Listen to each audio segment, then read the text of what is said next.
Kaugnay pa rin po sa epekto ng habagat sa ilang probinsya, makakapanayan po natin si Rayan Derek Marquez, tagapagsalita ng Office of Civil Defense, Calabarzon. Magandang umaga po sa inyo. Si Maris Poita, live po tayo sa unang balita.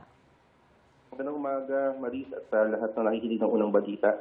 Una sa lahat, batay po sa latest monitoring po ninyo, ilan po ang nasawi at nasaktan dahil sa bagyo at habagat dyan sa lugar po ninyo? For validation ngayon, meron kaming reported na 6 na casualty and 1 missing. But this is still for validation ng ating MDF cluster. Ano yung naging sanhi, bale, ng mga sitwasyon na to?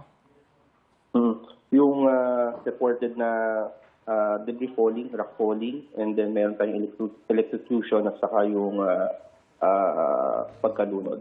Oo, nabanggit nyo, isa ang nawawala. Opo, isang Ano to, nawawala ni-report po. ng pamilya mismo? Reported po ito. And sa ngayon po, hindi pa po nakikita. Alright, at patuloy yung paghahanap ba dito sa taong nawawalang to sa ngayon? Kahit na medyo, ano bang sitwasyon ng lagay ng panahon ngayon dyan? Sa ngayon po, meron tayong light range to moderate range and meron din tayong mga nakataas na yellow and orange warning. So safe naman po kahit na magpatuloy yung isinasagawa yung search and rescue operations? Tuloy-tuloy naman po. And inaano rin po namin yung kaligtasan ng aming mga rescuers. Alin pong mga lugar ang pinaka-apektado ng masamang panahon po dyan? May mga reported po tayo ng mga pinakamarami apektado ay sa Batangas po and then next po yung sa Cavite.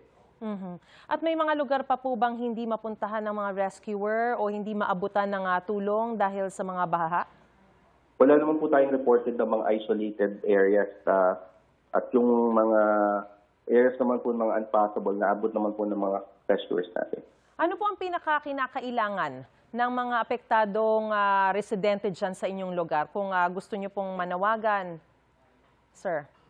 Sa ngayon naman po, base po sa ulat ng ating mga local government units, sa ating LDRIM, o sapat naman po yung kanilang binibigay ng mga assistance sa ating mga local government, sa ating mga apektado. Kung kailangan din po nila ng assistance coming from the Regional Disaster Risk Reduction Management Council, nakaantabay naman po kami at sapat din naman po yung aming mga food and non-food items para ibigay sa kanila. At the same time, naka-preposition din po ito sa ating mga local government unit.